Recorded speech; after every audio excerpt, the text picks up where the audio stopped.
मार्च last या अप्रैल के महीने में एक्जोरा रुक्मणी के पौधे में यदि बहुत ज्यादा बम्पर फ्लावरिंग चाहते हैं, बहुत सारी ब्रांचेस चाहते हैं, तो आज आपके साथ में सिर्फ एक फर्टिलाइजर शेयर करूंगी, वो भी फ्री का फर्टिलाइजर रहेगा। उसको अगर आप अपने पौधे की जड़ में डाल देंगे एक्जोरा की, तो आपका पौधा फूलों से भर जाएगा। 24 फरवरी को मैंने आपके साथ में एक्जोरा प्लांट का वीडियो शेयर किया था। आज मैं आपके साथ में उसका अपडेट शेयर करने वाली हूँ। हेलो फ्रेंड, मैं सबिता, ग्रीन गार्डन गुजरात। यहाँ पर ये दो पौधे देख रहे हैं, दोनों ही पौधे डिफरेंट वैरायटी और डिफरेंट कलर के हैं। एक रेड कलर का है और एक पिंक कलर का है। दोनों ही पौधों को मैंने फरवरी के टाइम में बहुत सारा काम किया था, तो आपके साथ में शेयर किया था। अब मेरे पौधे में आप देखेंगे तो न्यू ग्रोथ इसमें स्टार्ट हो गई है, और सेम जैसे दूसरा पौधा है इसमें भी न्यू ग्रोथ स्टार्ट हो गई है। ये पिंक कलर का पौधा है, और ये जो लंबी लंबी सी ब्रांचेस दिखाई दे रही हैं, ये रेड कलर के एक्जोरा का प्लांट है। अब 1 महीना हो चुका है। मैंने 23 फरवरी के टाइम पर इसमें प्रूनिंग कटिंग करी थी, रूट प्रूनिंग करी थी और रिपोर्टिंग भी करी थी।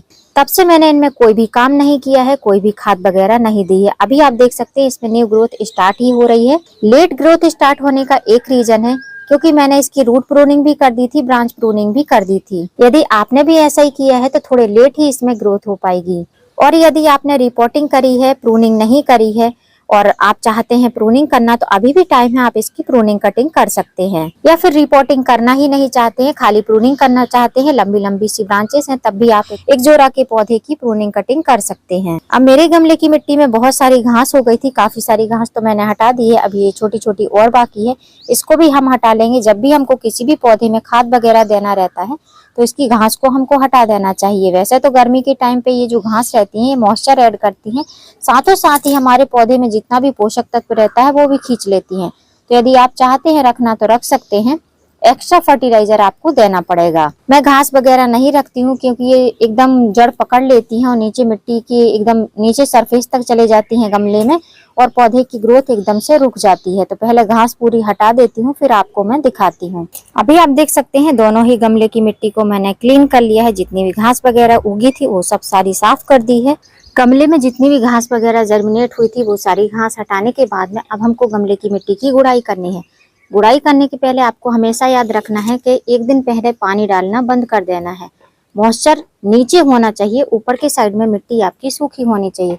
इस चीज का आपको हमेशा ध्यान रखना है, क्योंकि अगर गीली मिट्टी में गुड़ाई करेंगे तो गुड़ाई अच्छे से हो नहीं पाएगी। अगर आपने रूट प्रूनिंग करने के बाद में रिपोर्टिंग करी है पौधे की, तो फिर उसकी रूट डेवलप नहीं हो पाएंगी, डिस्टर्ब हो जाएंगी। तो इस चीज का आपको ध्यान रखना है।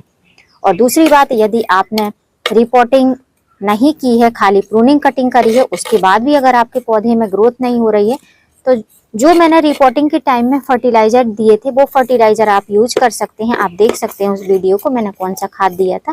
वो खाद अगर आप दे देंगे तो आपके पौधे में पक्का ही बहुत अच्छी न्यू ग्रोथ निकल कर आएगी। आप देख सकते हैं ऊपर से मैंने घास को हटा दिया था, नीचे से आप देखिए कितनी बड़ी बड़ी सी जड़ निकली हुई है। तो इसलिए घास को हटाना बहुत जरूरी है। गर्मी के टाइम पे कहा जाता है कि गमले में घास रहना चाहिए नमी बरकरार रखने के लिए, लेकिन ये नमी बरकरार रखने के साथ साथ हमारे पौधे की जो शक्ति है उसको भी खराब कर देती है, क्योंकि सारा ही पोषक तत्व घास खींच लेती है और पौधे को पोषण नहीं मिल पाता है। इसलिए आपके पौधे गर्मी में फ्लावरिंग करना बंद कर देते हैं, पत्तियां पीली होकर पौधा खराब हो जाता है। तो इस तरीके से हमने इसकी डिगिंग कर ली है। बहुत ज्यादा डीप गुड़ाई नहीं करनी है, ऊपर ऊपर ही मिट्टी की गुड़ाई करनी है। गुड़ाई करनी है तो मिट्टी इस तरीके से भुरभुरी होनी चाहिए, तो आपका जो पौधा है जब हम इसमें पोषक तत्व देंगे तो वो अच्छे से पौधे को मिल पाएंगे। अब मेरे पौधे की कंडीशन देखेंगे तो अगर गौर से नहीं देखेंगे तो इसमें खाली आपको टहनियां ही टहनियां, ब्रांच ही ब्रांच दिखाई देंगी। अब इसमें न्यू ग्रोथ स्टार्ट हो रही है, तो न्यू ग्रोथ को अच्छी तरीके से बढ़ाने के लिए हमको पौधे को नाइट्रोजन युक्त फर्टिलाइजर देने की जरूरत है। अब मैं जैसे ऑर्गेनिक फर्टिलाइजर यूज करती हूँ तो नाइट्रोजन हम कई तरीके से दे सकते हैं। नाइट्रोजन को हम लिक्विड फॉर्म में भी दे सकते हैं, सॉलिड फॉर्म में भी दे सकते हैं। आज मैं आपके साथ में एक ऐसा नाइट्रोजन युक्त फर्टिलाइजर शेयर करूंगी जो कि आपको 2 से 3 रुपए में आपको किसी भी जनरल स्टोर पर मिल जाएगा। और यदि आप किचन में उसका यूज करते होंगे घरेलू बेसिस रूटीन में, तो वो आपको फ्री ऑफ कॉस्ट ही मिल जाएगा। तो वो है ये फर्टिलाइजर जो आपको स्पून में दिखाई दे रहा है। बहुत ही कम मात्रा में लिया है और इतना ही फर्टिलाइजर आपके पौधे के लिए इनफ है। जो मैंने 2 प्लांट दिखाए हैं मेरे 2 पौधे के लिए, ये फर्टिलाइजर इनफ है। इससे ज्यादा मुझे ये फर्टिलाइजर देने की जरूरत नहीं है। ये क्या है? ये नाइट्रोजन का बहुत अच्छा स्रोत है जिसको कॉफी पाउडर कहा जाता है। कॉफी पाउडर आप अगर रेगुलर बेस में अपने किचन में यूज करते हैं, कॉफी वगैरह पीते हैं, तो आपके पास में कॉफी होगी। अगर नहीं है तो आप जनरल स्टोर से 2 रुपए का पाउच लेकर उसका यूज कर सकते हैं। अब इस कॉफी पाउडर को आप दो तरीके से यूज कर सकते हैं। आप चाहें तो मिट्टी में इसी तरीके से स्प्रिंकल कर सकते हैं, लेकिन मैं जो है लिक्विड फॉर्म में देने वाली हूँ, क्योंकि मैंने कल शाम के टाइम में पौधे में वाटरिंग नहीं करी है। पौधे को वाटरिंग की जरूरत है, साथ साथ में मैं फर्टिलाइजर भी दूंगी। पौधे के लिए फर्टिलाइजर बनाने के लिए मैं ले रही हूँ 1/2 लीटर पानी। 1/2 लीटर पानी हमारे दोनों पौधों के लिए इनफ हो जाएगा, क्योंकि हमारे दोनों पौधे 8-8 इंच के गमले में लगे हुए हैं। और 1/2 लीटर पानी में हमने कम से कम 4 पिंच के करीब या 4 या 5 पिंच के करीब हमने कॉफी पाउडर लिया हुआ है। कॉफी पाउडर में बहुत अच्छी मात्रा में नाइट्रोजन रहता है, जो हमारे पौधे को हरियाली प्रदान करने में, पत्तियों की ग्रोथ करने में बहुत अच्छा रहता है। और इसमें एक टैनिक एसिड पदार्थ रहता है, जो हमारे पौधे की पत्तियों को चमकदार बनाता है, पौधे में बहुत अच्छी सी बढ़वार कराता है। अब मैंने 1/2 लीटर पानी लिया है। यदि आप 1 लीटर पानी ले रहे हैं तो लगभग 1 टेबल स्पून, फुल स्पून नहीं, थोड़ी सी ऐसी हल्की 1 टेबल स्पून आपको कॉफी पाउडर का यूज करना है। अब इस फर्टिलाइजर को आप 3 तरीके से दे सकते हैं। जैसे मैंने बोला, सूखा आप मिट्टी में मिक्स करके गुड़ाई करके पानी दे सकते हैं। दूसरा, जिस तरीके से मैंने यूज किया है लिक्विड फॉर्म में दूंगी, उस तरीके से दे सकते हैं। तीसरा, पत्तियों पर छिड़काव कर सकते हैं। अब मैं इसी तरीके से देने वाली हूँ, तो कुछ नहीं करना है, बस इस तरीके से थोड़ी थोड़ी मात्रा में हमको गमले की मिट्टी में डाल देना है। और बस फर्टिलाइजर उतना ही डालना है जितना कि जड़ों तक पहुंच जाए। उससे एक्स्ट्रा फर्टिलाइजर आपको बिल्कुल भी इसमें नहीं अप्लाई करना है, बस जड़ों तक पहुंच जाए। क्योंकि हमने इसकी रूट को कट किया है, रूट को ट्रिम किया है, तो बहुत ज्यादा जड़ें भी नहीं है पौधे में।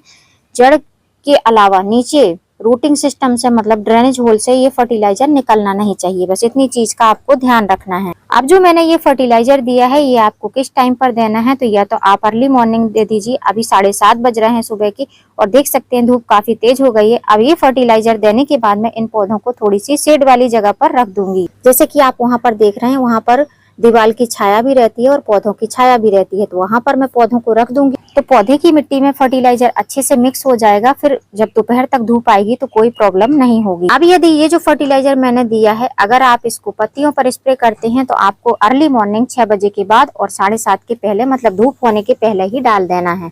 और अगर शाम को डालेंगे तो वो सबसे बेस्ट रहेगा। पत्तियों पर स्प्रे करेंगे तो ये जितनी भी ब्रांचेस हैं ये गीली हो जाएंगी। जितने भी नोड हैं, ये जितने आपको नए नए फुटाव दिख रहे हैं, ये फुटाव अच्छे से बढ़ पाएंगे। इनको नमी मिलती रहेगी तो इनकी ग्रोथ बहुत फास्ट हो पाएगी। जो लोग बोलते हैं कि न्यू ग्रोथ आ रही थी, न्यू ग्रोथ सूख गई है, तो उसका रीजन एक ही है, क्योंकि ब्रांचेस गीली नहीं रहती हैं। आप शाम के टाइम में वाटरिंग करिए, सुबह के टाइम में ब्रांचेस पे खूब अच्छे से साबरिंग करिए। मैं सुबह 7 बजे ही साबरिंग कर चुकी हूँ, और अभी आप देख सकते हैं ब्रांचेस फिर से आपको सूखी सूखी दिखने लगी हैं। लेकिन इससे कोई भी मतलब नहीं है, अंदर के साइड में नमी होगी।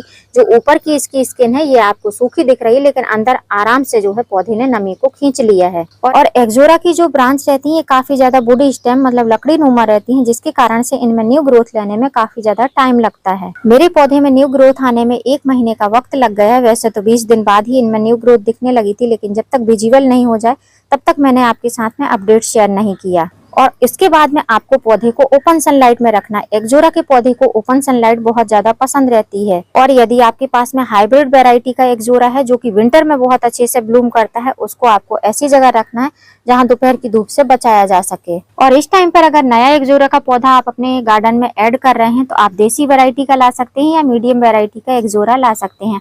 हाइब्रिड वैरायटी का एक्जोरा लेकर आएंगे तो वो विंटर में ही बहुत अच्छे से ब्लूम करता है। और जो वैरायटी मैं आपको दिखा रही हूँ, एक प्लांट तो प्योर देसी वैरायटी है, जो कि है ये वाला जो मिट्टी के पॉट में लगा हुआ है। इसमें रेड कलर के बहुत सुंदर फ्लावर आते हैं। और ये वाला जो है ये पिंक कलर का है, ये थोड़ा मीडियम वैरायटी का प्लांट है। इसमें साल भर ही ब्लूमिंग होती है, लेकिन इसकी ब्रांचेस बहुत ज्यादा ऊंची नहीं जाती हैं। और जो मैंने ये फर्टिलाइजर दिया है, इस फर्टिलाइजर को खाली आपको महीने में 1 बार ही अप्लाई करना है। बार बार आपको इसको ये फर्टिलाइजर नहीं देना है।